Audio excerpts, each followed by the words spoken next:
Alawi, nasab mereka itu diijma' keabsahannya oleh ahlu tahqiq, para ulama. Ini keterangan dari Al-Muhibbi, seorang mu'arrikh. Juga San'ani, pengarang Subul Salam Syarah Bulughul Maram, yang sangat dikenal di dunia pesantren Indonesia, itu mengatakan bahwasanya yang namanya Sa'ada Ba'alawi itu ahlul bait bila raibin aqlan wa syar'an wa urfan, atau syar'an wa aqlan wa urfan. Ini dalam kitabnya Al-Masail Al-Mardiyah fi Ittifaq Ahli Sunnah wa Zaidiyah. Kalau nyarinya di Google mungkin nggak ketemu. Tahu ketemu apa nggak, wallahu alam. Karena ini makhtut di Universitas Sana'a. Nah, jadi kata As-San'ani, pengarang Subul Salam ini, Sa'ada Ba'alawi ini ahlul bait tanpa keraguan sedikit pun.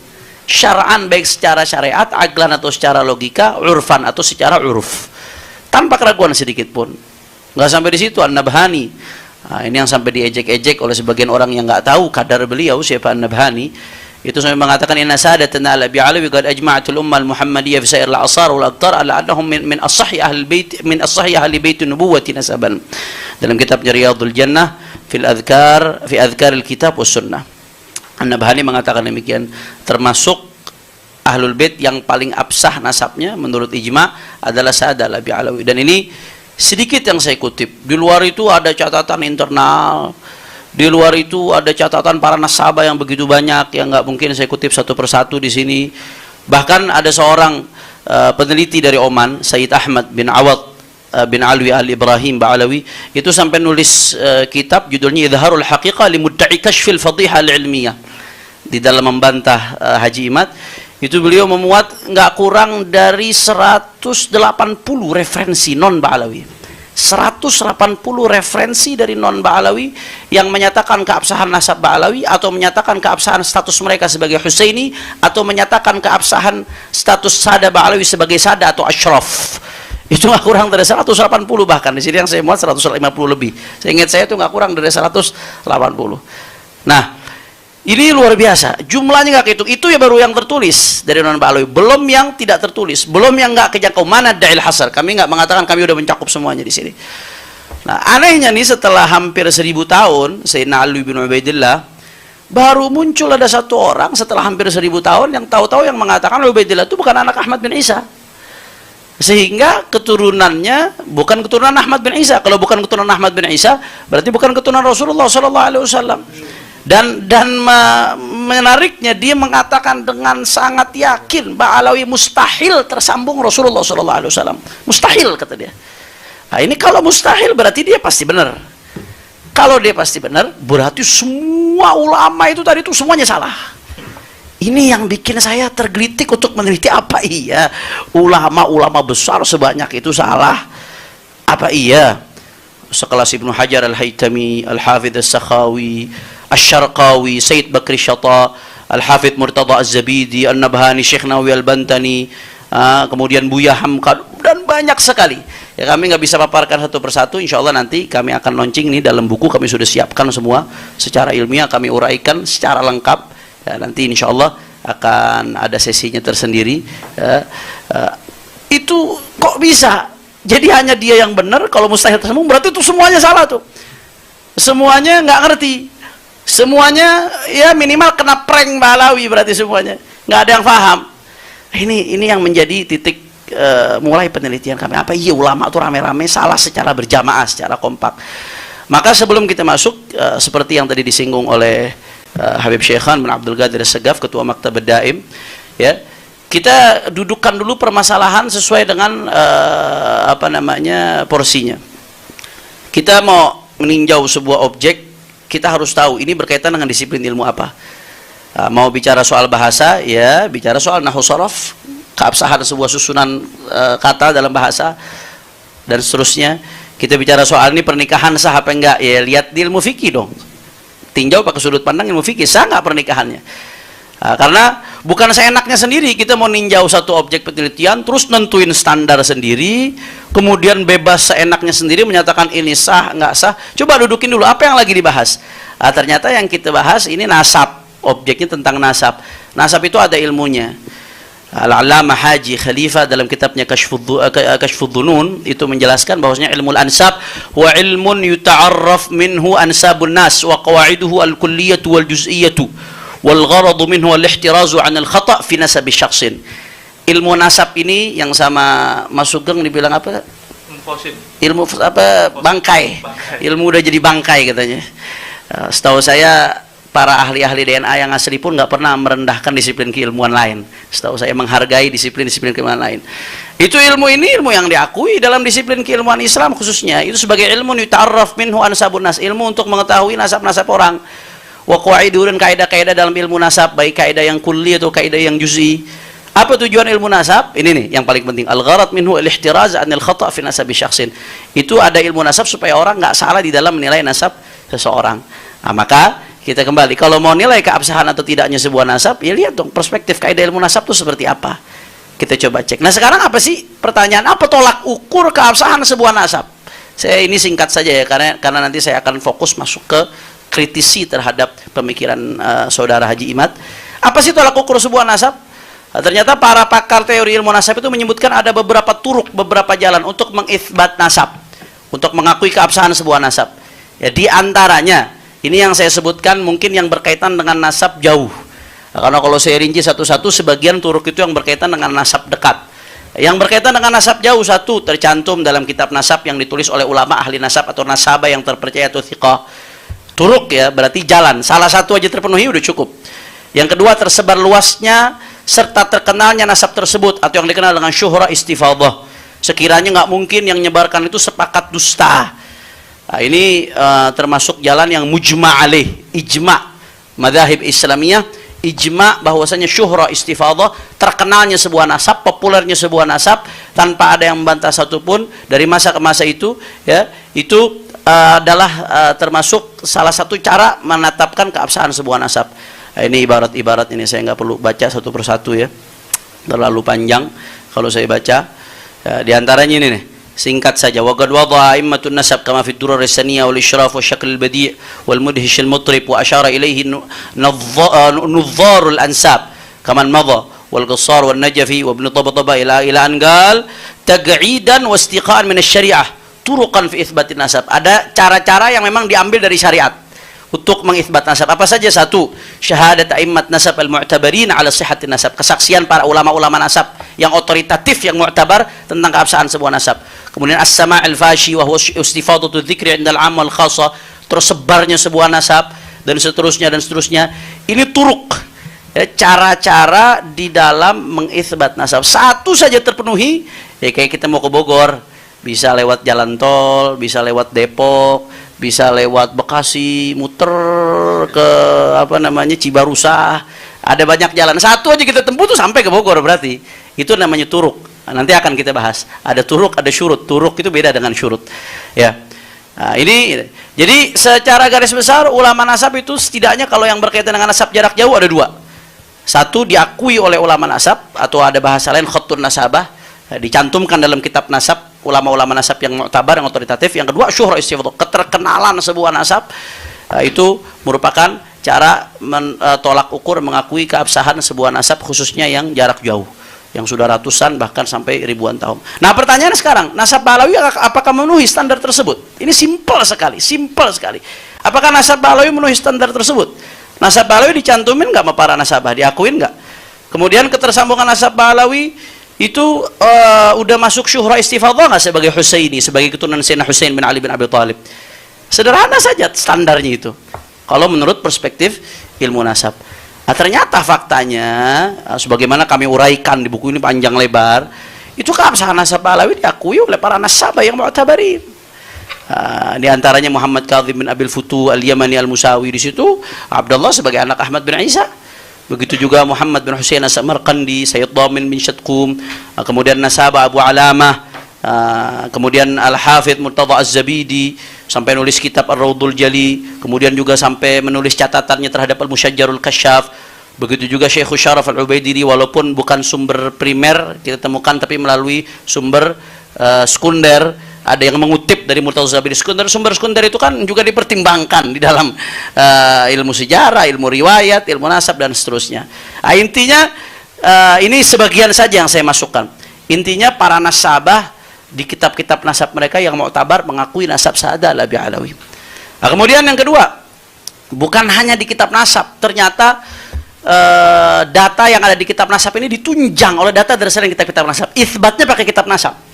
Tapi kalau kita mau cari jejaknya, data itu ditunjang dari kitab-kitab sejarah, kitab asanid, kitab sabat, ya banyak sekali. Lagi-lagi nanti silahkan, ini insya Allah akan kami buka kitab ini secara publik, siapapun nanti akan bisa mendownload pada waktunya. Itu akan kami uraikan panjang lebar siapa saja para sejarawan, kemudian para ulama syariah, ulama-ulama besar sekelas Ibnu Hajar Al-Haytami, Al-Janadi, Al-Ahdal, Al-Syarji, Al-Zabidi, kemudian Ibnu Imad Al-Hambali, Al-Khazraji, Al-Sakhawi, Bamakhram Al-Hadrami, kemudian juga Al-Khatib, Jauharus Syafaf, dan masih banyak sekali. Ini yang tertulis bagian, belum lagi yang tidak tertulis. Nah, kami di sini sekurang-kurangnya memuat nggak kurang dari 140 mungkin referensi yang mengakui Saada Alawi sebagai Ahlul Bait, keabsahan nasabnya atau status mereka sebagai Husaini atau sebagai Ashraf atau sebagai Saada, nggak kurang dari 140 kurang lebih di buku tersebut insyaallah. Nah, kemudian juga belum lagi ulama Nusantara, Syekh Nawawi Al-Bantani, Hadratus Syekh Hasyim Asy'ari, Syekh Abdul Hamid Qudus, Ki Soleh Darat, Syekh Mahfud Turmusi, Syekh Mukhtar bin Atarid Al-Jawi Al-Bogori, Profesor Dr. Abdul Malik Karim Amrullah Tubuhi Hamka, Al-Allamah Ki Haji Abdullah bin Nuh, begitu juga Musidud Dunia Syekh Yasin Fadil, dan masih banyak lagi baik kitabatan atau nutqan. Juga syuhra istifadah. Thariqah yang kedua untuk menetapkan keabsahan nasab syuhra istifadah. Apakah nasab Alawi diakui secara syuhra istifadah? Ya, jelas. Nanti akan diuraikan secara pandang lebar oleh Al-Ustadz Muhaimin Bahiruddin dari Sarang, beliau alumni Sarang. Kemudian juga di sini dikatakan wa kutubut tarikh tafihatun bil alaf min tarajimil alam jazimatun anna fulan ibni fulan qurasyiyun hasaniyun husainiyun syaibiyun ila akhirih wa lam yadhkuru li haula awamidin nasab walam yashtarituha wa ma dzaka illa li syuhratihim bitilkal ansab wastifadtuha.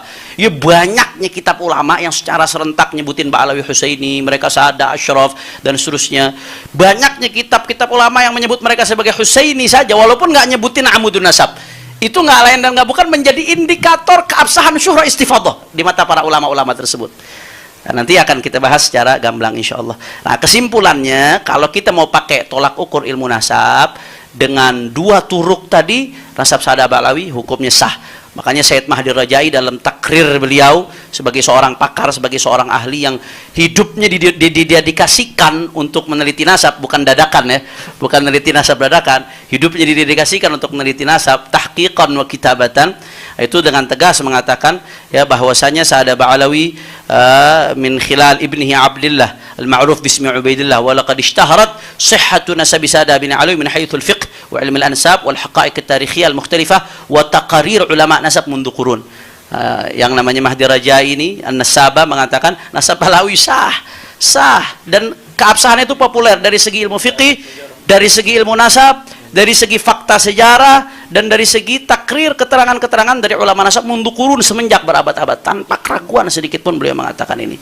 Nah, sekarang berarti dari sini kita udah bisa paham ternyata ulama-ulama yang banyak itu nggak salah, mereka udah benar. Secara perspektif ilmu nasab, ulama-ulama tadi itu udah benar.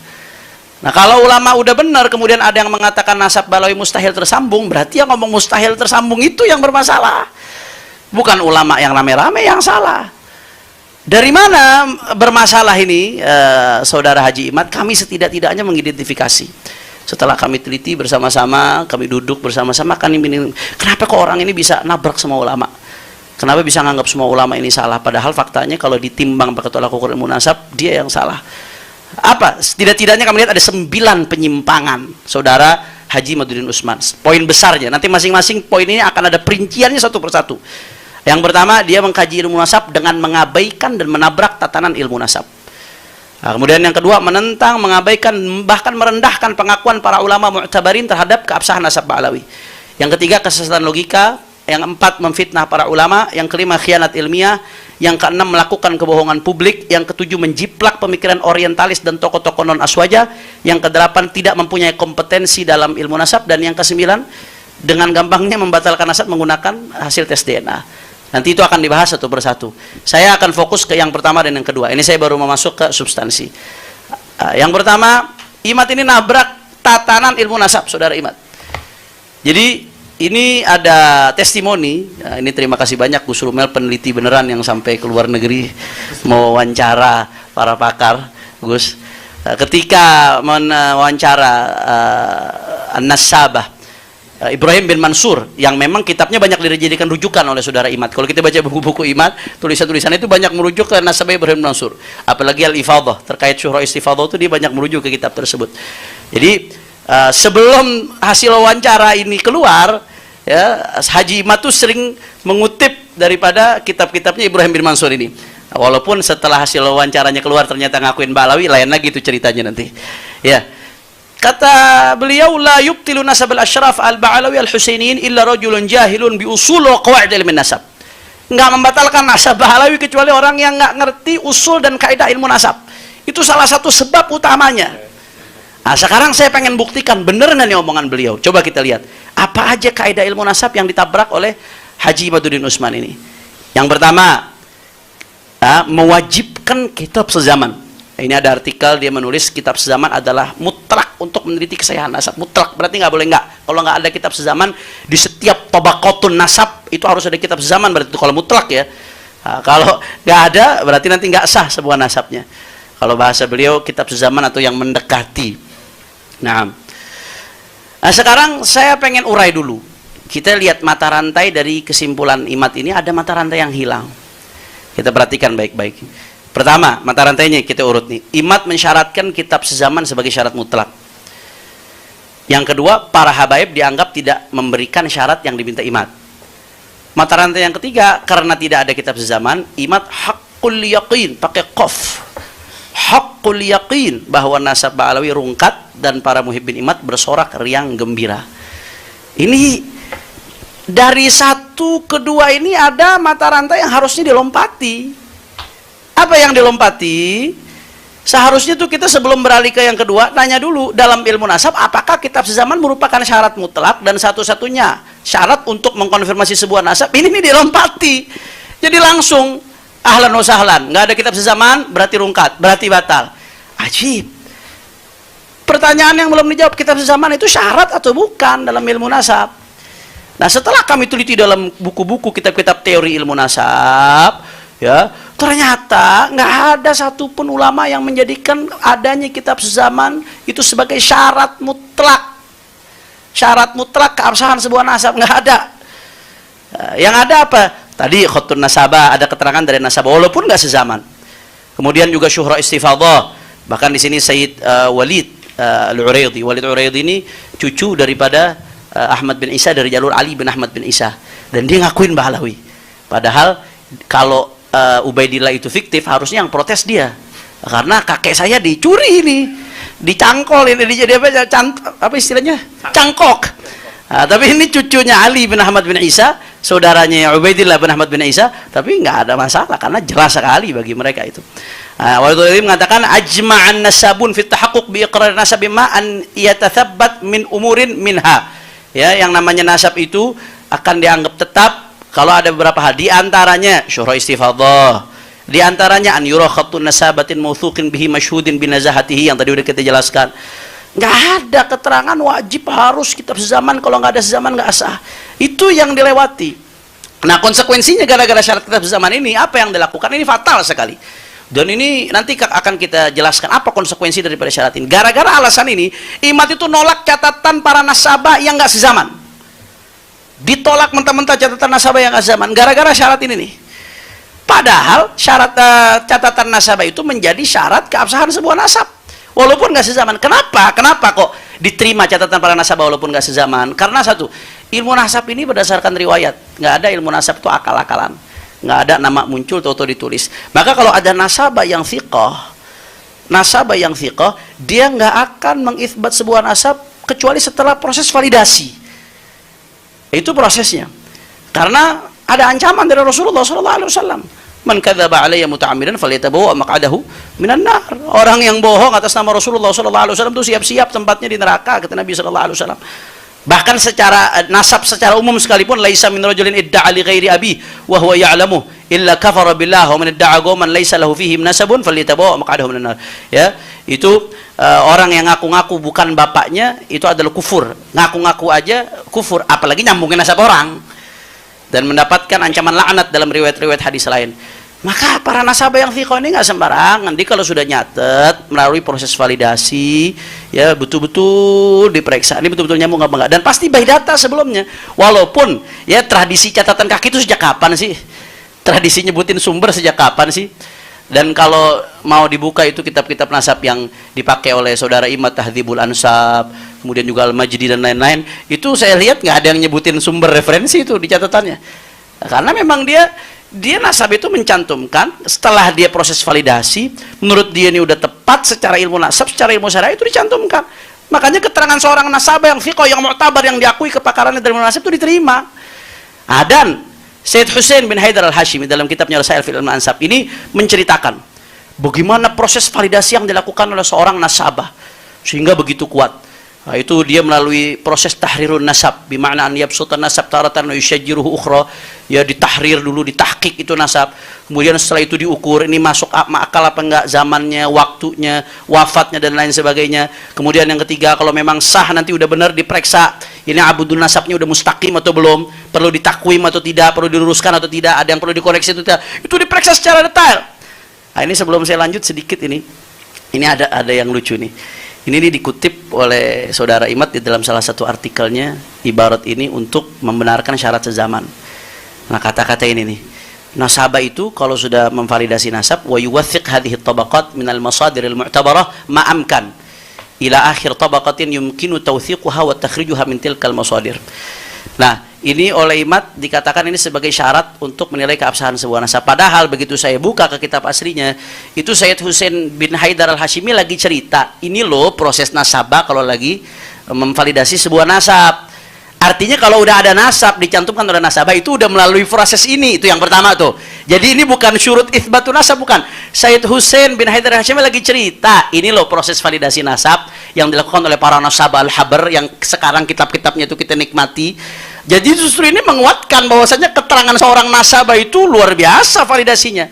Kemudian yang kedua ada yang menarik. Imad ini menerjemahkan wa yuwathiq hadhihi tabaqat minal masadir al-mu'tabara ma'amkan ila akhir tabaqatin yumkinu tawthiquha wa takhrijuha min tilkal masadir. Wa yuwathiq diartikan dan nasabah itu harus menguji.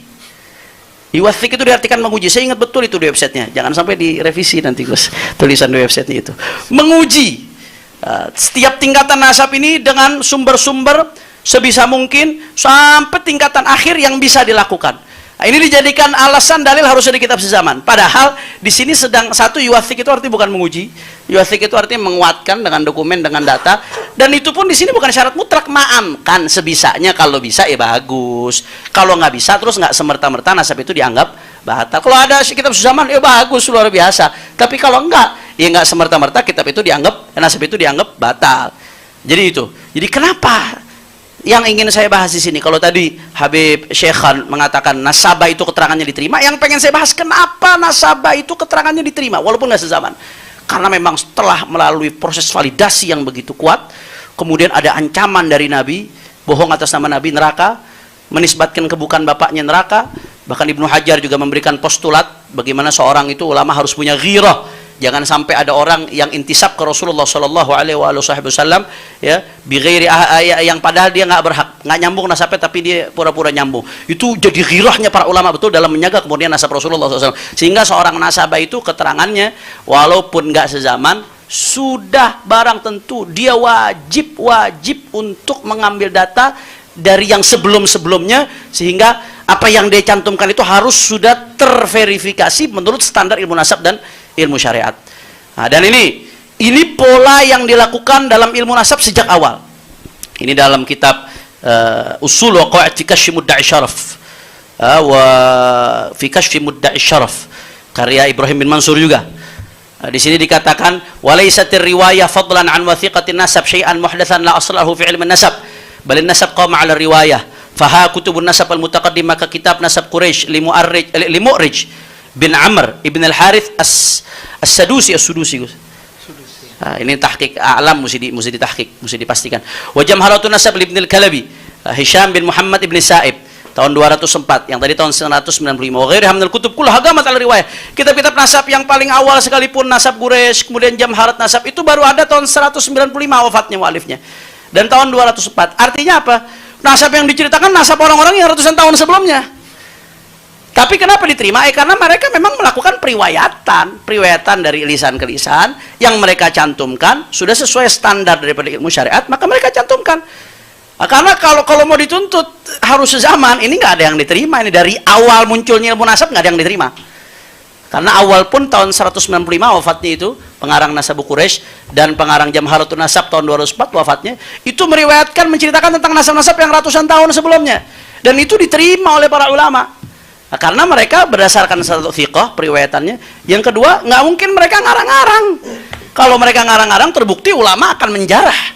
Ulama akan kompetensi dia sebagai seorang nasabah dan kethiqahannya akan diserang oleh para ulama. Itu yang pertama. Kemudian ada contoh-contoh. Ini saya kasih contoh-contoh real.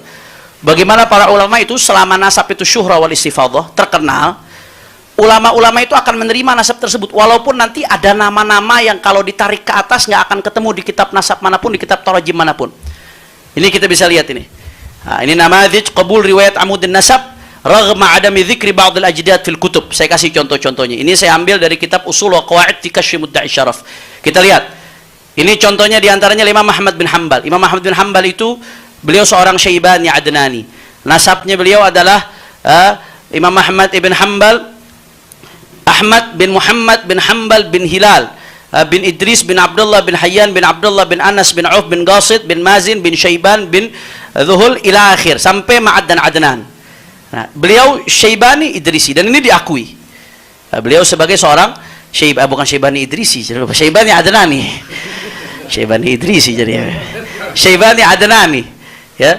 Padahal kata ulama itu kalau ditarik ke atas ada kakeknya yang namanya Auf dan Qasid.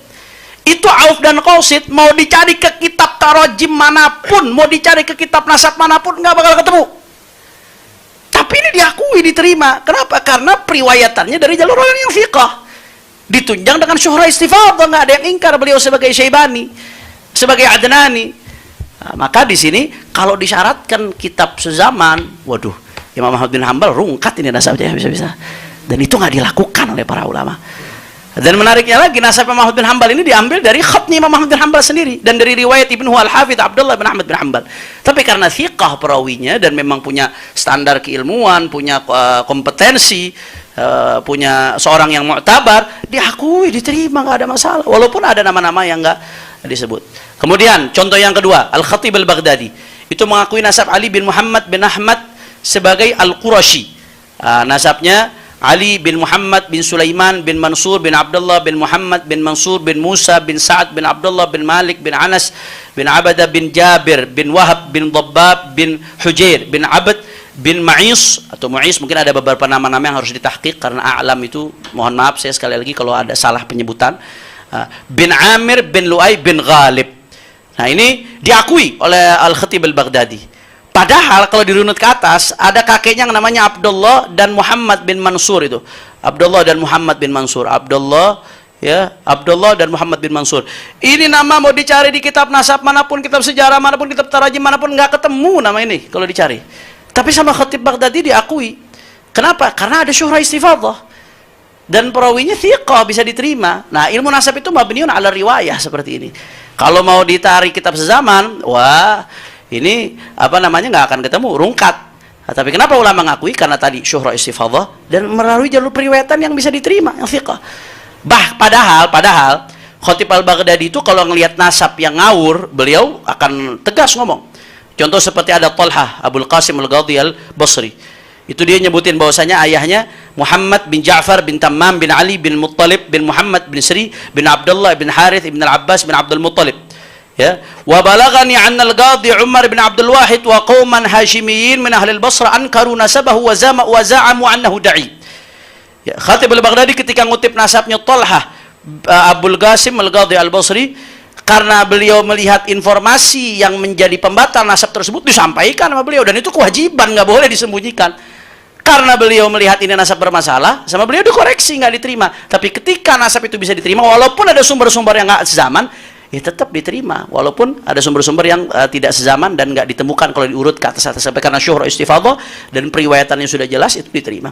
Kemudian juga ini ulama banyak sekali, Al-Hafidz Adz-Dzahabi, Al-Imam As-Subki, Ibnu Hajar Al-Asqalani, Ibnu Katsir, As-Suyuti, itu mengakui nasab Ibnu Sayyidin Nas Al-Ya'muri. Al-Adnani.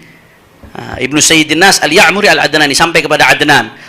Karena apa? Karena ada periwayatan Amud silsilah nasab beliau kepada Ya'mur bin Malik bin Adnan. Dan ini intisabnya beliau kepada Adnani ini syuhrah istifadhah. Makanya begitu ada riwayat Amud tersebut langsung diterima, nggak ada masalah. Padahal kalau dirunut ke atas ada kakeknya yang namanya Muhammad bin Abdullah bin Abdul Aziz dan Munzi dan Abdul Jabbar. Itu 3 kakeknya yang namanya itu mau dicari di kitab nasab manapun nggak bakal ketemu. Di kitab tarajim manapun secara spesifik, apalagi yang sezaman, nggak bakal ketemu. Tapi kenapa diterima? Karena syuhrah istifadhah. Padahal di sisi lain Az-Zahabi yang ngakui nasabnya Ibnu Sayyidin Nas tadi, ketika mengutip nasab seseorang, ketika ada orang namanya Ibnu Dihya Al-Andalusi ngaku sebagai keturunan sahabat Dihya Al-Kalabi, itu karena Al-Imam Az-Zahabi melihat ini bermasalah penisbatannya, diingkar oleh beliau, diingkar. Artinya ulama-ulama ini kalau ada nasab yang nggak bermasalah, mereka yang akan protes, mereka nggak akan diem. Ketika mereka semua nerima, karena bagi mereka udah memenuhi standar ilmu nasab, memenuhi standar ilmu syariat dan ilmu sejarah bagi para muarikhin. Ini sederhana sekali sebetulnya. Kemudian juga Al-Hafidz Ibnu Hajar mengakui nasab Al-Imam Ibnu Khalil sebagai keturunan Sayyidina Utsman Ibnu Affan. Karena apa? Karena ada periwayatan Amud silsilah nasab beliau kepada Sayyidina Utsman. Dan intisabnya Ibnu Khalil ini kepada Sayyidina Utsman ini udah syuhrah istifadhah. Padahal kalau ditarik ke atas itu, ya nasab tersebut itu ada 2 nama, Sa'ad dan Tolha. 2 nama ini nggak pernah ditemukan baik dalam kitab nasab, sejarah atau tarajim. Apakah langsung diputuskan rungkat? Enggak, Ibnu Hajar menerima. Kenapa? Karena syuhrah istifadhah dan perawi nasabnya itu seorang yang thiqah yang bisa diterima. Padahal Ibnu Hajar itu ketika menemukan nasab bermasalah seperti nasabnya Abu Bakar bin Umar Al-Qumni, dalam keterangan yang lain ketika bermasalah Al-Hafidz Ibnu Hajar kritisi, Al-Hafidz Ibnu Hajar mengoreksi nasab tersebut. Beliau nggak diam. Ketika beliau diam menerima, itu tanda di pandangan beliau, di mata beliau memenuhi standar daripada ilmu nasab dan standar daripada syariah. Itu yang penting. Makanya dari sini ada Ibrahim bin Mansur lagi, beliau mengatakan qaidah bab qabul riwayat Amudin nasab wa thiqatuhu wa iqraruha muttaridatun inda ulama al-Islam wal amal 'alaiha fi qabul riwayah wal thiqah min al-mutaqaddimin wal mutaakhirin talama lam yunkir 'alimun min ulama an-nasab ibnan fi Amudin nasab bi annahu min walad fulan aw nussa atau nassa ala annahu munqaridun aw minathun aw ibaratun tufidu annahu la 'aqiba lahu فتقبل حينئذ رواية عمود النسب أو وثيقته في ظل شهرته الصحيحة السليمة من الجرح القادح المفسر تأسيا بهدي المتقدمين من حفاظ الإسلام البارعين في أحوال الرجال وعلم النسب كما تقدم شرحه والتدليل عليه. Ya, ini kaidah seperti ini sudah menjadi kaidah yang muttarid di kalangan ulama nasab. Selama syuhrah istifadhah ada periwayatan yang bisa diterima walaupun nggak sezaman. Selama nggak ada ulama nasab yang ingkar. Salah satu anaknya nggak ada yang ingkar ya, bahwasanya fulan anak fulan. Kalau diingkari itu nanti yang akan jadi catatan untuk ditinjau. Atau ada nas munqarid, atau ada nas minath, ini keturunannya perempuan, atau ada ibarat-ibarat yang menunjukkan ini nggak punya anak nih. Nah, kalau ada keterangan seperti itu nanti akan jadi bahan peninjauan. Tapi selama nggak ada keterangan seperti itu adalah kaidah muttaridah yang diamalkan oleh para ulama dari dulu. Periwayatan nasab itu diterima walaupun nggak sezaman selama ada syuhrah dan istifadhah. Nah, jadi kesimpulannya yang ingin saya jelaskan di sini, ya, mata rantai yang tadi dilompati itu syarat keharusan konfirmasi kitab sezaman pada setiap nama dalam silsilah nasab dan mengabaikan catatan nasabah thiqah yang tak sezaman adalah syarat yang dibuat-buat oleh imat sendiri dan bertentangan dengan metodologi para ulama. Nah, sekarang saya pengen masuk ke pembahasan yang nggak kalah penting. Apa sih dampak fatalnya pemaksaan syarat konfirmasi sezaman itu? Apa dampak fatalnya? Ini konsekuensinya nggak main-main ini. Konsekuensinya nggak main-main. Kalau diwawancaranya Gus Rumel kepada Syekh Ibrahim bin Mansur, kalau mau dipaksain itu kaidah, semua nasab batal. Semua nasab batal kalau dipaksain kaidah tersebut. Ketika diwawancara sama Gus Rumel itu. Ya, kenapa? Ya karena siapa orang, ini kita nggak bicara di atas-atas saja, apalagi sampai ke bawah-bawah. Yang dicatat oleh ulama, apalagi eksternal. Keluarga siapa yang dicatat sampai sedetail itu? Harus setiap kitab sezaman ada yang nyatet. Ente kira ulama duk capil satu-satu dicatat semuanya detail. Nah, ini apa konsekuensi fatalnya? Yang pertama konsekuensi fatalnya runtuhnya adalah ulama-ulama yang mengesahkan nasab tanpa syarat kitab sezaman. Ini otomatis runtuh mereka. Karena berarti mereka sudah berani menetapkan nasab yang nggak memenuhi standar. Berarti mereka berani menetapkan nasab yang harusnya nggak tersambung dijadikan tersambung. Itu yang pertama tuh. Ulama yang segitu banyaknya yang berani mengesahkan nasab Padahal dianggap nggak ada kitab zaman, itu runtuh tuh adalahnya semua. Apakah segampang itu meruntuhkan adalah para ulama kita sehingga berani mengakui nasab yang harusnya nggak tersambung menjadi tersambung? Itu yang pertama. Yang kedua, ini kalau kita mau bahas panjang sekali ini. Yang kedua, akan ada banyak sekali nasab-nasab yang rungkat. Nasab yang rungkat. Saya kasih contoh. Yang pertama, ini yang sering dibawain Gus Wafi dalam ceramah-ceramahnya. Aba'u khairul khalqi hifdhuhum yajib abuhu Abdullahi Abdul Muttalib fa Hashimun Abdu Manafin wa Qusay kilabun murratun fa Ka'bun fa Lu'ay fa Ghalibun fihrun fa Malikun yali nadrun kinanatun Huzaimatul waji mudrikatun Ilyas mudarnidaru ma'adu adnan humul akhyaru. Nasab Nabi sampai Adnan. Nasab Nabi sampai Adnan yang menurut sebagian ulama itu wajib dihafalkan. Nah, itu kalau mau dicari kitab sezaman itu bahwasanya Ma'at anak Adnan, Nizar anak Ma'at, Mudhar anak Nizar, Ilyas anak Mudhar, Mudrika anak Ilyas, Huzaimah anak Mudrika, Kinana anak Huzaimah. Waduh, rungkat semua itu kalau mau cari kitab sezaman. Kita kalau mau konsisten ya. Bicara soal kitab sezaman kan katanya kaidahnya ilmiah. Ya, udah betul-betul lintas keilmuan. Kalau mau konsisten ya rungkat semua ini, karena itu baru ada di kitab-kitab sejarah dan kitab-kitab hadis yang kebanyakan dikodifikasi pada abad ketiga Hijriah. Nah, itu yang pertama, contoh sederhana. Nah, silahkan coba, ada nggak kitab-kitab sezaman yang mengkonfirmasi masing-masing setiap daripada ini? Kalau mau dipaksakan syariat kitab sezaman, rungkat. Nasallallahu alaihi wa na'udzubillah min dzalik. Dan harus kitab nasab lagi katanya. Sezaman harus kitab nasab lagi. Kemudian, ini contoh sederhana. Ada versi. Leluhur Wali Songo yang diklaim di forum Benda Kerep. Ya, ada salah satu versi. Karena ada beberapa banyak versi yang saya dengar, yaitu bernama Jamaluddin Husain Al-Akbar bin Mahmud Nasiruddin bin Husain Jalaluddin Makhdum bin Ahmad Kabir bin Husain Jalaluddin Al-Bukhari bin Ali bin Ja'far bin Muhammad bin Mahmud, ini nih, bin Ahmad yang wafat tahun 388 Hijriah, bin Ahmad bin Abdullah bin Ali bin Ja'far, bin Ahmad bin Abdullah bin Ali bin Ja'far, ibnu Imam Ali Al-Hadi, ibnu Imam Muhammad Al-Jawad, ibnu Imam Ali Ridha, ibnu Imam Musa Al-Kadhim. Ahmad bin Abdullah bin Ali bin Ja'far. Ini yang menjadi titik konsentrasi kita perhatikan.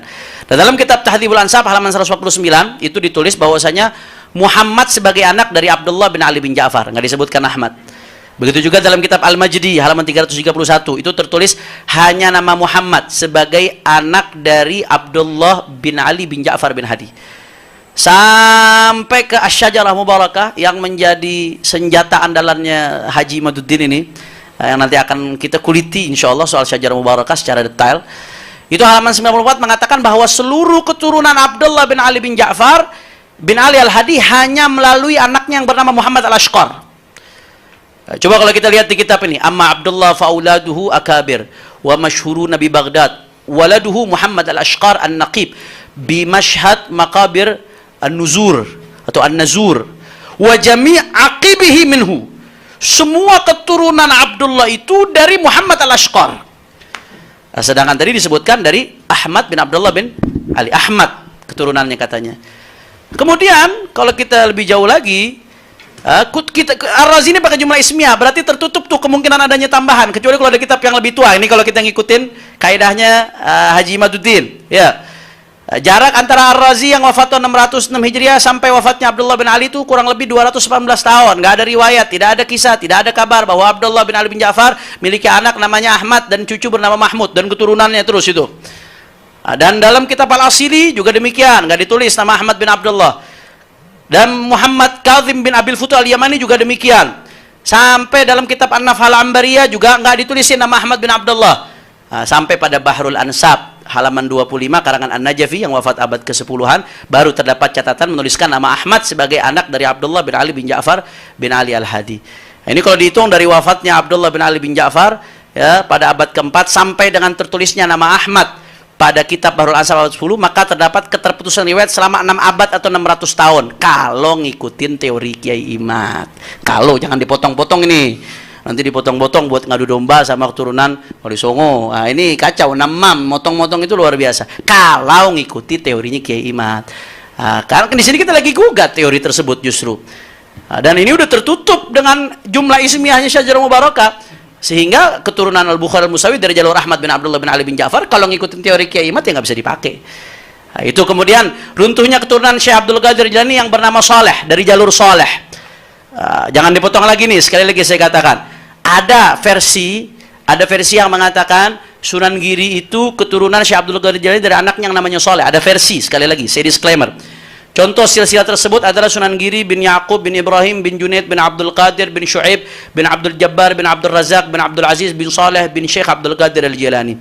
Nah, sekarang dalam kitab Al-Anwar fi Nasab An-Nabi Al-Mukhtar yang dikarang oleh Abu Abdullah Muhammad bin Ahmad bin Muhammad bin Abdullah Al-Jazi Al-Kalbi Al-Gharnati, halaman 57 tertulis bahwa keturunan Syekh Abdul Qadir Al-Jilani bersumber dari 10 anaknya dan tidak disebutkan soleh. Ada 10 anak tuh.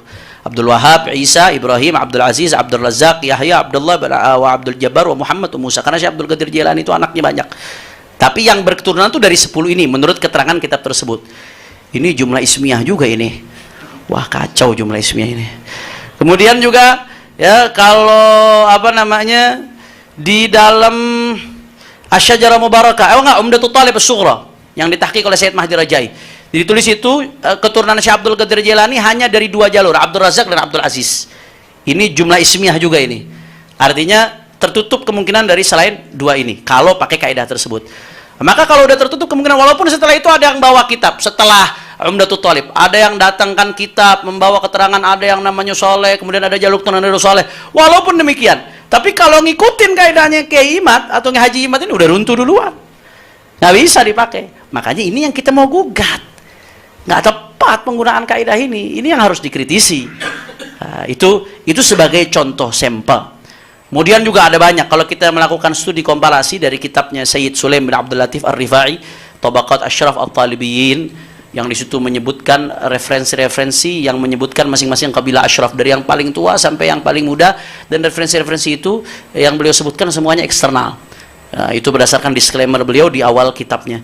Wah, itu kalau mau wajib kitab sezaman yang rungkat banyak sekali itu, sada-sada itu. Nasab Sada Ad-Dailami Al-Hasani itu nisbah kepada Sayyid Abil Fatah An-Nasir tahun 446. Itu baru ditulis di kitab Ghurarud Durar fi Mukhtasari Siyar wal Ansabil Bashar wa Ansabil Bashar karya An-Nashiri tahun 831. Dari 446 ke 831 tuh baru ditulis. Kemudian juga Nasab Sada Al-Qattani yang terkenal di dunia nih, Al-Qattani Al-Muhaddithin. Itu nisbat kepada Sayyid Yahya Al-Qattani bin Imran bin Abdul Jalil bin Yahya bin Yahwa bin Muhammad bin Idris Al-Asghar, wafat tahun 400-an Hijriah. Itu baru maktub dalam kitab Al-Ansab karya Abu Abdurrahman Zaid Al-Jabbari tahun yang wafat tahun 738. Berapa ratus tahun itu ada kekosongannya. Rungkat juga kalau mau pakai teori, harus kitab sezaman, harus. Nasab Sada Al-Qudaimi Al-Musawi nisbah kepada Sayyid Al-Hasan bin Yusuf Al-Qudaimi, wafat tahun 400-an Hijriah. Nasab ini baru termaktub dalam kitab Tabaqat Al-Khawas karya Syarji Az-Zabidi, wafat tahun 893 Hijriah. Dari 400 ke 893. Udah gitu kitab sejarah lagi, bukan kitab nasab ini, Tabaqatul Khawas. Kemudian Nasab Sada At-Turki Al-Idrisi, At-Turki Al-Idrisi, bukan Asy-Syaibani, At-Turki Al-Idrisi. Ini nisbat kepada Turki bin Kurshalah bin Ahmad Al-Idrisi Al-Hasani yang wafat tahun 500-an Hijriah.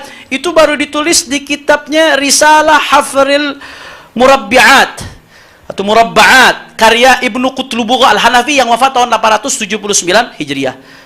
Ini kalau wajib kitab sezaman, rungkat. Juga Sada Al-Hamzawi yang wafat tahun 500-an, nisbat kepada Hamzah bin Muhammad bin Nasir Al-Husaini, wafat tahun 500-an. Ini baru termaktub dalam kitab Tarikh Al-Hawadits Zaman karya Ibnul Jazari tahun 738, 200 tahun lebih. Nasab Sada Al-Hawazim nisbah kepada Hazim bin Hamzah bin Ahmad bin Muhammad Al-Hasani, wafat tahun 500-an Hijriah. Nasab ini baru termaktub dalam Musyajjar As-Sayyid Salah bin Jalal Ar-Rassi. Itu tahun 805 wafatnya. 300 tahun berarti jaraknya. Nasab Sada As-Sabsabi Ar-Rifai Al-Musawi nisbat kepada Muhammad bin Al-Mahsi bin Sabsabi bin Hasan bin Ali Ar-Rifai Al-Husaini yang wafat di awal tahun 700-an Hijriah. Ini nasab baru maktub di ta'liqat Syekh Muhammad bin Ali bin Hasan Al-Alamuddin Al-Haraki Al-Husaini tahun 950 wafatnya beliau. Ada jarak yang jauh. Begitu juga nasab Al-Abbasi Al-Alawi di Yaman nisbat kepada Muhammad bin Ubaidillah bin Abdullah bin Ubaidillah ibn Al-Hasan bin Ubaidillah bin Al-Abbas bin Ali bin Abi Thalib. Itu wafat tahun 296. Nasabnya baru ditulis di kitab Turfatul Ashab fi Ma'rifatil Ansab karya Al-Malik Al-Ashraf Umar bin Rasul yang wafat tahun 696. Nah, ini kalau dipaksakan kitab zaman, ini baru contoh sebagian. Ini aja tuh udah rungkat. Ini baru yang atas-atasnya, apalagi kalau ke bawah-bawahnya. Ke bawah-bawahnya makin sulit lagi itu nyari kitab sezaman-zaman untuk perincian setiap daripada nasab. Maka oleh karena itu, ini syarat dibuat-buat. Andai kata Haji Imaduddin gentle ya, gentle. Dia mengatakan, iya, saya nggak ngikutin kaidah ilmu nasab. Itu selesai. Ya, memang syaratnya dia sendiri batal menurut dia, bukan menurut ilmu nasab. Nah, sekarang kan orang tua kita Haji Roma Irama selalu mengatakan batal berdasarkan ilmu nasab, berdasarkan penelitiannya Haji Imaduddin. Ya, sekarang ilmu nasab yang mana kaidah yang dia pakai? Itu pertanyaan saya. Kalau dia mengklaim batal menurut saya, ya terserah, siapapun bisa berpendapat. Kalau menurut saya, tapi ini sah nggak menurut ilmu nasab? Menurut kamu, apakah kamu ilmu nasab yang harus diikuti? Kan itu. Sayangnya dia nggak gentle. Sayangnya dia nggak gentle, akhirnya mencari pembenaran-pembenaran dari berbagai kitab teori nasab. Nah, nanti diantaranya nih yang selalu jadi senjata andalan ini dari kitabnya Syekh Khalil Ibrahim, Syurut I'timadir Ruq'ah an la takuna mukhalifatan lil usul. Nah, ini dikatakan nggak boleh bertentangan dengan usul kitab-kitab sebelumnya. Nasab Ba'alawi itu bertentangan karena yang isbat Ba'alawi tahun 900 sekian atau tahun 800 sekian bertentangan dengan Syajarul Mubarakah. Syajarul Mubarakah mengatakan nggak ada anak namanya Ubaidillah. Berarti bertentangan dengan kitab sebelumnya. Ini salah satu kitab andalannya beliau. Ya, silahkan lihat di sumber websitenya itu Nahdlatul Ulum ketika menanggapi Lora Ismail Khalili. Begitu juga di antara sumber andalannya ini dari kitab Rasail fi Ilmil Ansab. Tariq Tsani Kutubun Nasabin Al-Abdal. Kitabnya para Nasabin Al-Abdal.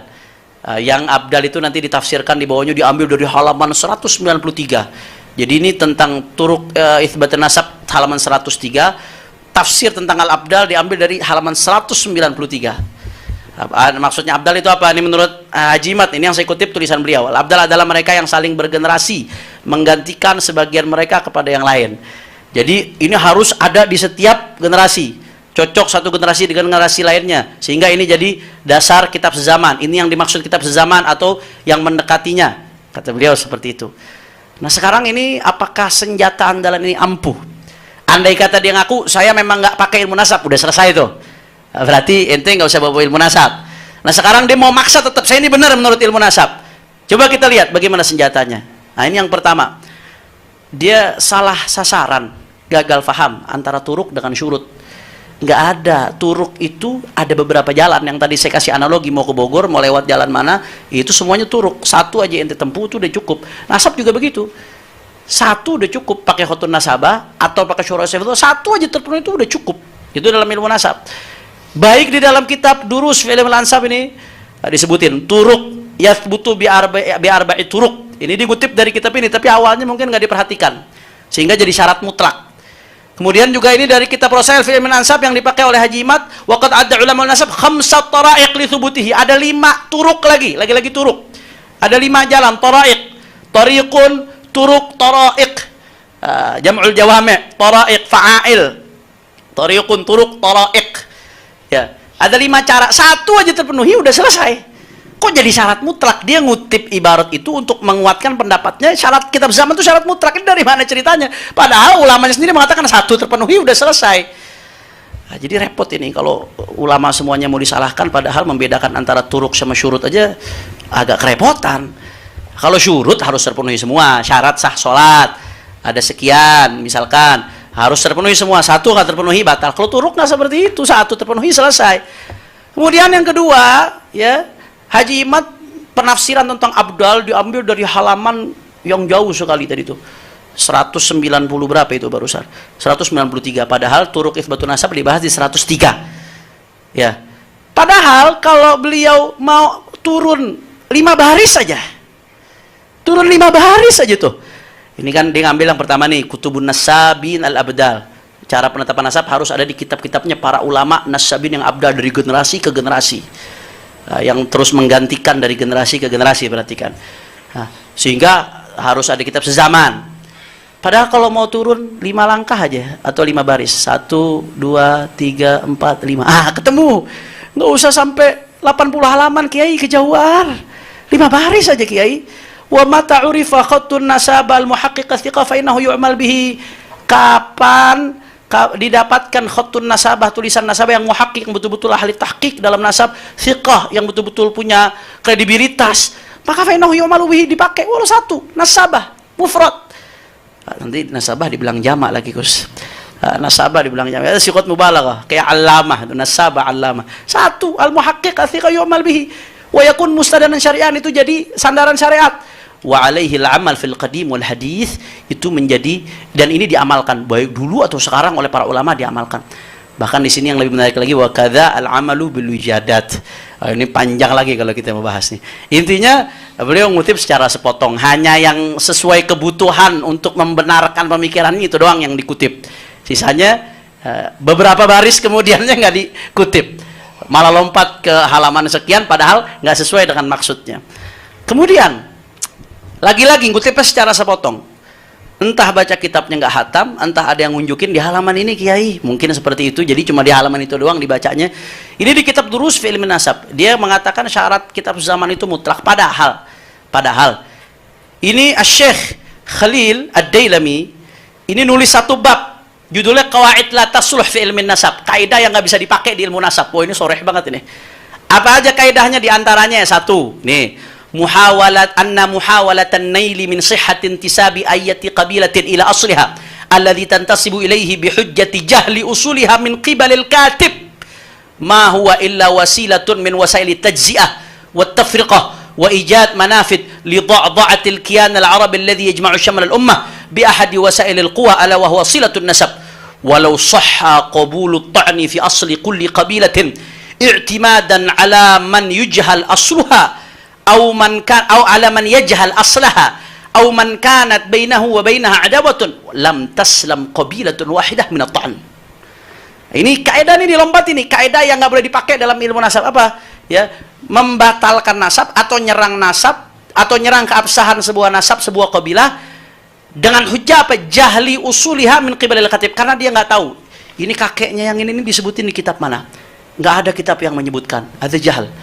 Gara-gara ini nyerang nasab orang, ini termasuk kaidah yang nggak boleh dilakukan dalam ilmu nasab. Kenapa? Ini adalah cara untuk mencah belah umat. Al-Ustadz Hanif Alatas, yang pertama bahwa nasab Ba'alawi sudah diijma.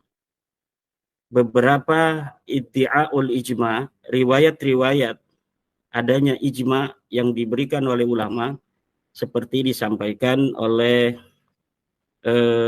Yusuf An-Nabhani. Sekarang kita gali apa betul adanya ijma itu terhadap nasab Ba'alawi.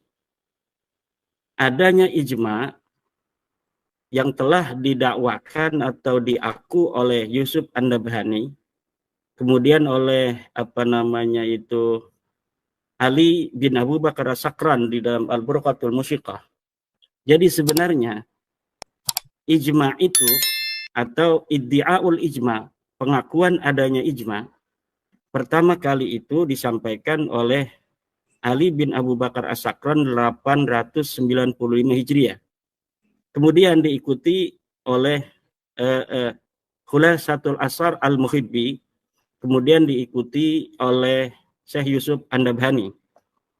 Yang menjadi masalah adalah bahwa ijma itu mempunyai sebuah syarat yang khusus. Silahkan para penonton buka dalam kitab Maratibul Ijma halaman 11 karangan Ibnu Hazm, dikatakan bahwa ijma'u kulli asrin ijma'un sahihun idza lam yataqaddam qablahu fi tilkal mas'alati khilaf. Bahwa sebuah ijma itu bisa dikatakan sahih apabila tidak ada perbedaan pendapat sebelumnya. Sedangkan tentang nasab Ba'alawi, tulisan-tulisan Ba'alawi sendiri menerangkan, menjelaskan adanya perbedaan-perbedaan ulama. Kita lihat di dalam kitab Al-Burqatul Musyiqah bahwa Ali bin Abu Bakar As-Sakran meriwayatkan adanya orang-orang yang tidak percaya pada nasabnya yang ada di abad ke-9 Hijriah. Kemudian diriwayatkan pula bahwa Ali bin Jadid ini pergi ke Basrah pada tahun 620 Hijriah untuk meminta isbat karena ulama-ulama di Yaman tidak mempercayai nasab dia. Kemudian di dalam kitab Tasbitul Fuad yang diriwayatkan oleh Uqudul Almas, Alwi bin Tahir mengatakan bahwa Ubaidillah lah yang pergi ke Basrah. Ini menunjukkan adanya khilaf di antara rentang waktu sejak kedatangan Ahmad bin Isa dalam versi Balawi, yang sebenarnya ini Ahmad bin Isa sama sekali tidak hijrah ke Hadramaut. Sejak kedatangannya menurut versi riwayat Ba'alawi, Ahmad bin Isa dan Ubaidillah ini sudah ditolak, tidak dipercaya sebagai turun Nabi, sehingga diutuslah Ubaidillah untuk pergi ke ke Basrah untuk isbat nasab. Ini membuktikan bahwa tidak pernah ada kesepakatan sejak kedatangan Ahmad bin Isa atau Ubaidillah ke Hadramaut. Maka bertentangan dengan apa yang dikatakan oleh Ibnu Hazm di dalam kitab Maratibul Ijma' halaman 11, bahwa ijma'u kulli asrin ijma'un sahihun idza lam yataqaddam qablahu fi tilkal mas'alati khilaf. Ijma' itu bisa dikatakan sahih kalau sebelumnya tidak terjadi khilaf. Sedangkan nasab Ba'alawi ini jelas sebelumnya terjadi khilaf, maka ijma' itu tidak dapat dibenarkan. Yang kedua, yang disampaikan oleh Hanif Alatas adalah nasab itu ada metode. Satu saja metode isbat nasab terpenuhi, nasab itu sahih. Beda antara turak dan mana itu syurut. Imaduddin tidak bisa membedakan mana turak, mana syurut. Betul, Mas Hanif. Tetapi setiap tariq itu membutuhkan syurut. Dan menurut saya, seluruh metode isbat nasab tidak bisa untuk mengisbat Ba'alawi sebagai cucu Nabi. Kita buktikan. Pertama, isbat nasab itu adalah birruq'ah, dengan adanya kitab. Sedangkan syarat kitab itu adalah alla takuna mukhalifatan lil usul. Tidak boleh berbeda dengan kitab-kitab sebelumnya. Sedangkan apa yang dikatakan oleh kitab-kitab yang mengisbat Ba'alawi mulai dari abad 9 sampai hari ini, yang katanya itu berjumlah 180 kitab, semuanya itu mukhalifatan lil usul, berbeda dengan kitab-kitab nasab dari mulai abad ke-4 sampai abad ke-9. Baru di dalam abad 10 kitab nasab mengatakan Ubaid ini adalah putra Ahmad. Tapi sebelumnya tidak ada satupun selama 550 tahun yang menyatakan bahwa Ubaid ini sebagai anaknya Ahmad. Maka metode kitab nasab tidak bisa untuk mengisbat Ba'alawi sebagai cucu Nabi. Yang kedua, cara untuk metode isbat nasab adalah asyuhrah wal istifadah. Apakah nasab Ba'alawi syuhrah dan istifadah? Tidak. Buktinya dari mulai abad ke-4 sampai ke-9 sama sekali tidak ada yang menyebutkan. Bagaimana sebuah nasab bisa dikatakan syuhrah wal istifadah kalau selama 550 tahun sama sekali tidak ada yang menyebutkan.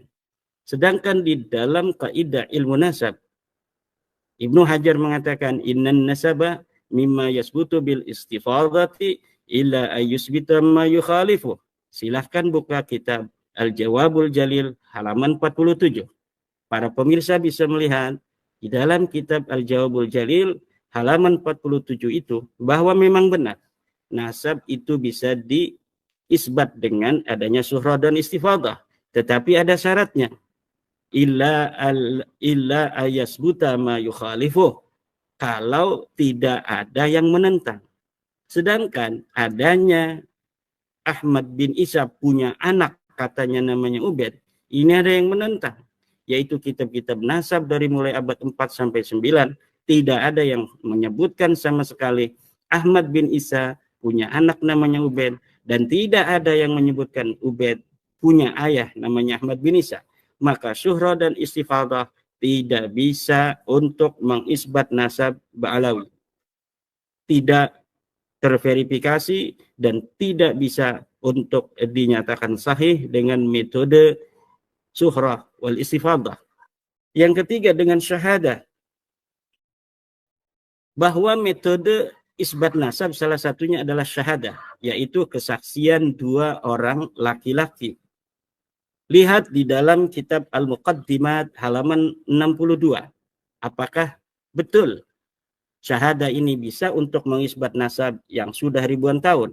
Di dalam kitab Al-Muqaddimat, Syekh Khalil bin Ibrahim mengatakan, aqulu inna hadzal amra laisa fi subuti nasabil qabail bal yu'malu fi ilhaqi nasabi tiflin bi abih. Al-Muqaddimat halaman 62, Khalil bin Ibrahim.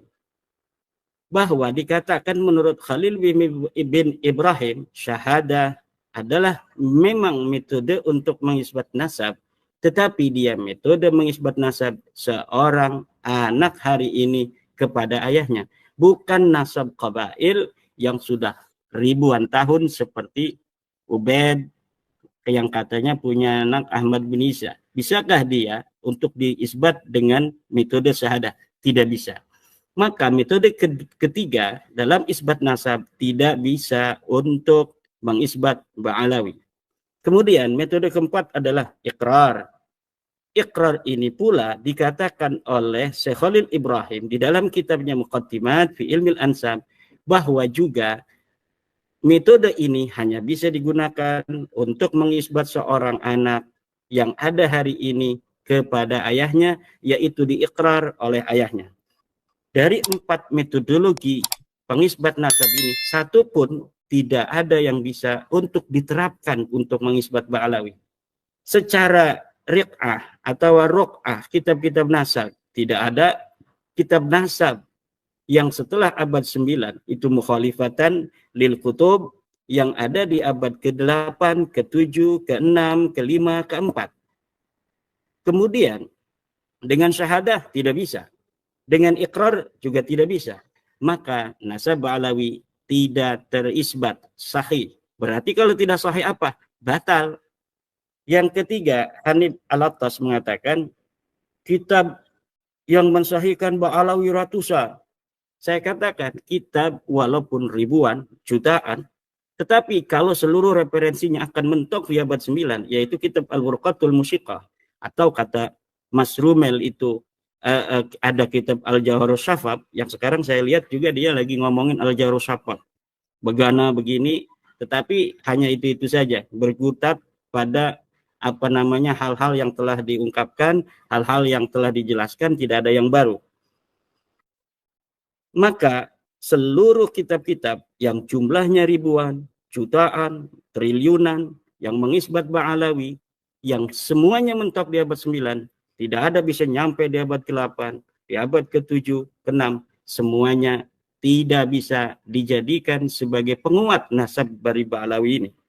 Kemudian yang keempat, dikatakan oleh Mas Hanif Al-Attas, tidak ada yang menyatakan kitab sejaman sebagai syarat mutlak daripada pengisbatan nasab. Ilmu nasab adalah ilmu sejarah. Cara kita meneliti nasab sama dengan cara meneliti sejarah. Baca kitab nasabnya, jangan hanya kitab Rasail fi Ilmil Ansab. Jangan kitab Muqaddimat fil Ilm saja. Silahkan baca kitab Usulu Ilmin Nasab wal Mufadalah Bainal Ansab halaman 76. Saya ulangi, pemirsa silahkan untuk memverifikasi kitab-kitab yang saya sebutkan. Silahkan buka di dalam kitab Usulu Ilmin Nasab wal Mufadalah Bainal Ansab halaman 76-77 dikatakan tentang kitab sejaman. Wa indama nuhaqqiqun nasaba fa innal masadir allati yumkinu an nastaqiya minha an-nasaba yajibu an takuna min kutubil ansabil qadimah allati kutibat fima qabla al-'asr al-hadis haitsu kana an-nasu aqraba ila ma'rifati usulihim. Ketika kita mentahqiq sebuah nasab, maka sumber-sumber primer yang bisa untuk kita gali untuk mengetahui nasab wajib, yajibu. Ini kalimatnya yajibu loh. Yajibu, wajib antakuna min kutubil ansabil qadimah. Dia haruslah kitab-kitab yang terdahulu, kitab yang terlebih dahulu sesuai dengan al-haqbah az-zamaniyah, di mana nama-nama itu ada, itu lebih baik. Kalau tidak, yang paling dekat. Di sini dikatakan, haitsu kana nasu aqraba ila ma'rifati usulihim. Ketika manusia lebih dekat untuk mengetahui nasab-nasab leluhur mereka. Semakin dekat dengan objek, maka itu semakin baik. Semakin dekat, semakin baik. Jika tidak, maka di dalam kaidah ilmu sejarah disebut dengan argumentium excellentio. Maka sesuatu yang mampu kita untuk raih dari sebuah sumber yang terdekat, itulah yang dijadikan sebagai yang terpokok. Ketika ditemukan asy-syajarah al-mubarakah yang menghasar bahwa anaknya daripada Ahmad bin Isa cuma 3, yaitu Muhammad, Ali, dan Husain, maka inilah yang dijadikan sebagai mu'tamadat, yang sebagai pegangan seluruh ahli nasab. Ketika nanti ditemukan abad yang lebih dekat, barulah kitab Asy-Syajarah Al-Mubarakah ini kekuatannya itu digeser oleh kitab yang lebih tua, yang lebih dekat dengan objek penelitian. Tapi Nasab Bahlawi ini orang yang objeknya ada di abad keempat, yaitu 345 Hijriah, tapi kemudian baru dikatakan punya anak Ubaid pada 895 Hijriah. Ini coba hitung, ada 551 tahun. Kita genapkan 550 tahun, berita, informasi, adanya keterangan bahwa Ubaid mempunyai ayah namanya Ahmad bin Isa, atau Ahmad bin Isa punya anak namanya Ubaid, itu setelah 550 tahun baru ada. Kemudian, ini Mas Hanif Alatas untuk mempertahankan nasabnya menerjemahkan tentang kalimat ma'amkana. Dikatakan di dalam kitab nasab itu kita harus mencari kitab-kitab sejaman ma'amkana. Nah, diterjemahkan oleh Mas Hanif Alatas ma'amkana ini dengan apa? Dengan kalau bisa. Ma'amkana kalau bisa. Sedangkan kalimat ma'amkana itu maknanya bukan kalau bisa, tapi sebisanya. Coba para pemirsa ambil HP-nya, ambil laptopnya yang ada internetnya, kemudian cari itu translate Arab Indonesia. Tulis ma'amkana. Apa maknanya? Apakah maknanya seperti Mas Hanif Alatas bahwa maknanya adalah semampunya, atau sebisanya, kalau bisa, ya kata Mas Hanif Alatas, kalau bisa ma'amkana. Kalau nggak bisa, nggak apa-apa, nggak pakai kitab sejaman. Makna yang sebenarnya adalah sebisa mungkin. Ma'amkana itu maknanya adalah sebisa mungkin. Ma'amkana itu maknanya sebisa mungkin. Artinya, sekuat yang kita mampu untuk mencari kitab itu, maka itu harus sebuah sejarah, sebuah nasab, harus diiringi dan diverifikasi oleh kitab-kitab sejaman. Bukan ma'amkana itu kalau bisa, kalau mau, bukan demikian. Tetapi sebisanya kita harus mencari sesuatu yang ada dari apa yang telah disebutkan oleh Amudun Nasab kita. Nama-nama ini harus ada kitab yang sejaman atau kitab yang mendekati. Seperti kitab Syajarah Mubarakah itu bukan sejaman, dia sekunder. Tapi itulah ma'amkana yang kita mampu untuk mencari seorang Ahmad bin Isa mempunyai anak 3. Sebelum itu yang lebih tua tidak ada. Itu namanya ma'amkana. Kalaulah kita bisa mencari lagi kitab-kitab yang lebih tua dari Asy-Syajarah Mubarakah yang menentukan anaknya itu hanya 3, menghasar, itu kita akan mencari lagi, tapi memang tidak ada. Yang ada hanya kitab Asy-Syajarah Al-Mubarakah yang menghasar anaknya itu 3. Sedangkan yang menambahi ada di kitab abad ke-9 Hijriah. Maka yang ada di abad 9 Al-Burqatul Musiqah, tanda kutip Al-Jawharus Syafaf, kemudian Al-Baha Ad-Durar, atau disebut dengan kitab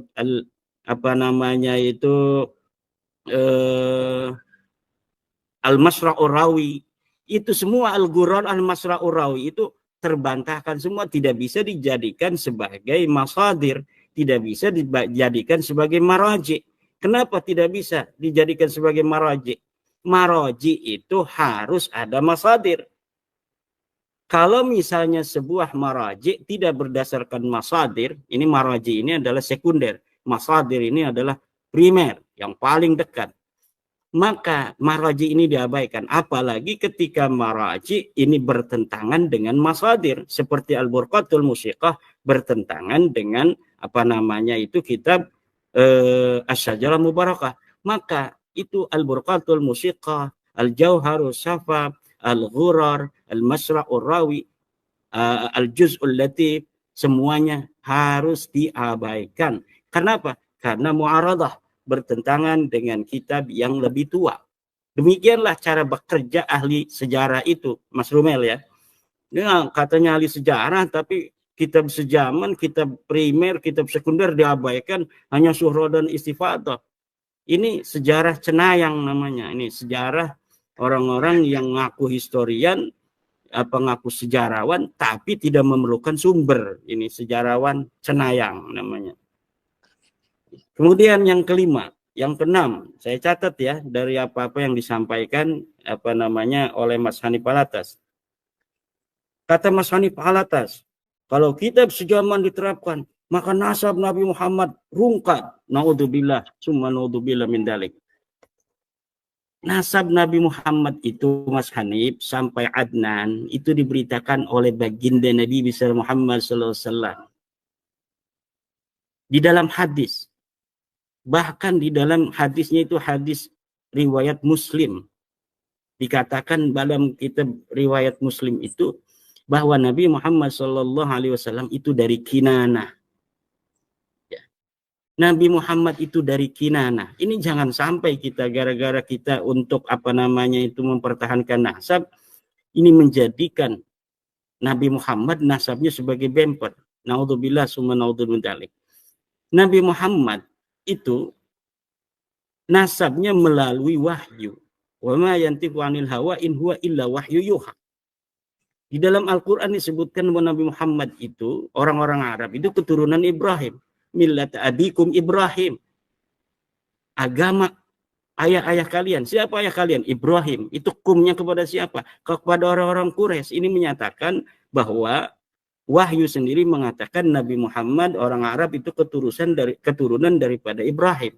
Ini sudah nas Al-Quran. Adapun amudun nasab sampai Nabi Ibrahim tidak dibutuhkan lagi. Untuk mengisbat Nabi Muhammad keturunan Ibrahim tidak butuhkan amudun nasab karena sudah ada Al-Quran yang menyatakan. Kemudian mengenai Nabi Muhammad SAW sebagai keturunan daripada Kinanah, itu hadis mengatakan dari riwayat Muslim. Jadi nggak perlu lagi kita membawa-bawa nasab Nabi Muhammad dalam perdebatan nasab Ba'alawi yang memang tidak terverifikasi. Kalau rungkat sendiri aja, jangan bawa-bawa junjungan kita Nabi besar Muhammad sallallahu alaihi wasallam. Bawa juga nasab Wali Songo, bawa juga nasab Syekh Abdul Qadir Al-Jilani, nyari-nyari teman. Gak usah lah. Kita pertahankan saja apa dalil-dalilnya dari nasab Balawi untuk menyambungkan daripada nasab Balawi itu. Jangan bawa-bawa nasab Nabi besar Muhammad SAW. Kita nanti akan masuk dalam su'ul adab. Naudzubillah. Su'ul adab itu kepada Rasulullah ini bahaya ini. Kemudian kepada nasab-nasab Wali Songo, kita bisa perdebatkan lagi nasab Wali Songo. Semakin hari ini kita semakin mendapatkan banyak sekali bukti-bukti historis tentang nasab Wali Songo. Semakin digali Wali Songo ini karena memang sosok historis di masa lalu, semakin digali, ini semakin bermunculan. Dari Aceh datang, dari Uzbekistan datang, dari Pakistan datang, dari Maroko datang dan sebagainya. Nanti kita tinggal al-jam'u. Jadi jangan bawa-bawa nasab Wali Songo lah di dalam bagaimana mempertahankan nasab Balawi. Kalau Wali Songo kepada Balawi sudah jelas semua keturunan Wali Songo yang mu'tabar dari Naqabah Ansab Auliya Tis'ah itu menolak. nasab Alawi nyambung menurunkan Wali Songo. Dari Aceh menolak, dari Uzbek, dari Pakistan, Maroko dan sebagainya.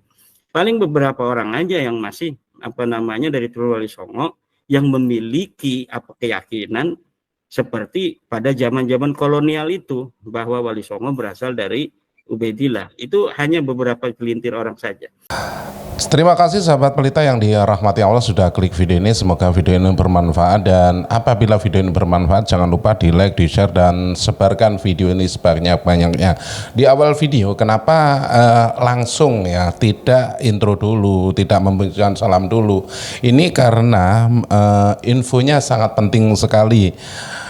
Penyampaian apa yang disampaikan oleh Ustadz Suparman mengatakan bahwa Habib Rizik atau Bapak Rizik Syihab itu kesurupan, ketempelan di sebuah makam, yang mana makam itu makam keramat. Nah, ini menjadi acuan ya, sehingga langsung memutar video. Kenapa? Karena ini penting. Jadi mungkin buat sahabat pelita yang sudah pernah nonton video ini tidak terkejut lagi, tidak kaget lagi. Tetapi bagi pemula seperti admin khususnya yang tidak pernah menonton video ini, walaupun video ini di deskripsi tertulis itu video sedikit lama, tetapi ketika melihat thumbnail mengatakan bahwa Bapak Rizik Syihab itu kerusukan ketika memberikan ceramah atau orasi di makam keramat, itulah yang menjadi dasar kenapa video ini tadi langsung tanpa ada pembukaan dulu ya sahabat pelita ya. Dan semoga apa yang disampaikan oleh Ustadz Suparman, yang karena video ini saya ambil dari ceramahnya Ustadz Suparman dari Lampung sahabat pelita ya. Di awal video mengatakan bahwa Habib Rizik itu salah penyebutan ya, entah itu ketika Nyi Subang Larang dan lain sebagainya. Admin di sini mencatat bahwa apa yang disampaikan oleh Ustadz Suparman ini pelurusan ya, tentang ucapan-ucapan yang sudah disampaikan. Mungkin sahabat santri pernah mendengarkan bahwa ketika Habib Rizik atau Bapak Rizik Syihab ini mengulas silsilah sebuah Wali Songo, itu ada statement yang keliru yang mengatakan si A ini anaknya si A, si B akhirnya menikah dengan si A, seperti itu kenyataannya. Tetapi apa yang disampaikan oleh Bapak Rizik Syihab ini jungkir balik ya dengan fakta sejarah. Ternyata apa yang disampaikan oleh Bapak Rizik Syihab ini tentang sejarah itu keliru, salah. Nah, dari sinilah mungkin ketika Bapak Rizik Syihab memberikan fakta sejarah yang dibelokkan itu, mungkin para pengikutnya itu akan percaya, karena apa yang disampaikan oleh Bapak Rizik Syihab itu dianggap sebuah fatwa. Tetapi dalam kenyataannya setelah videonya beredar dan diluruskan oleh Kiai Haji Maduddin Usman Al-Bantani, oleh Prof. Mahfud MD dan juga Kiai Haji Suparman ya, Ustadz Suparman, ini menunjukkan betapa minim literasi sejarah yang dimiliki oleh Bapak Rizik Syihab ya. Hal ini berkaitan dengan sejarah Wali Songo. Mungkin dari sinilah ya deskripsi itu tertulis bahwa Bapak Rizik Syihab ini kesurupan. Nah, kesurupan apa ya? Itu tadi kesurupan tentang sejarah yang mungkin belum dia ketahui, tetapi sudah berani mengatakan bahwa sejarahnya itu begini loh, tetapi dalam kenyataannya itu salah besar. Sahabat pelita yang dirahmati Allah, benar ya, ada pepatah yang mengatakan jangan melihat siapa yang berbicara, tetapi dengarkan apa yang dibicarakan. Dalam hal ini, dalam konteksnya sejarahnya Wali Songo dan lain sebagainya, yang diucapkan, yang diceritakan oleh Bapak Rizik Syihab itu salah. Jadi apabila salah, kita harus berani meluruskan sejarah itu. Biar apa? Biar anak cucu kita kelak nanti itu tidak terpesong, tidak terbelok fakta sejarahnya. Dan memang ya kita dan juga Bapak Rizik Syihab ini meminta maaf ya tentang statement yang dikeluarkan tentang sejarah Wali Songo yang sudah keliru. Nah, sahabat pelita yang dirahmati Allah, itulah pentingnya betapa sejarah itu penting. Apabila sejarah itu sudah dibelokkan ya lambat laun kita tidak akan mengenali fakta yang sebenarnya, karena sesuatu yang diucapkan berkali-kali itu akan terpatri dalam pikiran, dan nanti pikiran itu akan merebak, berkembang dan mempercayai bahwa fakta itu yang sebenarnya. Sahabat pelita yang dirahmati Allah, itu pentingnya kita belajar membaca sejarah. Sekali lagi, pentingnya sejarah itu didokumentasikan, entah itu ditulis dan lain sebagainya, tetapi harus menggunakan data yang valid. Biar apa? Yaitu tadi, biar tidak melenceng kemana-mana. Sahabat pelita yang dirahmati Allah, mungkin sampai di sini dulu ya jumpa kita tentang video ini yang mengatakan bahwa Bapak Rizik Syihab itu kesurupan, Bapak Rizik Syihab itu ngamuk-ngamuk ya, yang di awal video kan seperti ini. Jadi admin menarik kesimpulan apa yang disampaikan oleh Ustadz Suparman ini itu menanggapi pernyataan dari Bapak Rizik Syihab tentang sejarah Wali Songo. Itu ya sahabat pelita ya. Jadi kita harus berpikir secara objektif, kita harus berpikir secara nalar ya. Biar apa ya, itu tadi, tidak konslet menerima fakta sejarah yang sebenarnya, walaupun sejarah ingin dibelokkan, tetapi ada orang-orang yang lebih paham tentang sejarah yang mungkin sudah tercatat entah itu di buku sejarah, di museum, dan pastinya ada manuskrip ya yang menulis tentang Wali Songo tersebut. Sahabat pelita yang dirahmati Allah, mungkin sampai di sini dulu ya jumpa kita. Dan apabila ada tutur kata saya yang kurang berkenan di hati Anda, jangan lupa saya mohon maaf yang tak terhingga. Dan buat Anda yang belum subscribe channel ini, jangan lupa dukung terus channel ini dengan cara di like, di share sebanyak-banyaknya, dan jangan lupa tombol loncengnya juga diaktifkan biar Anda tidak ketinggalan kabar info terbaru dari channel ini. Dan saya akhiri, wabillahi taufiq wal hidayah, wassalamualaikum warahmatullahi wabarakatuh.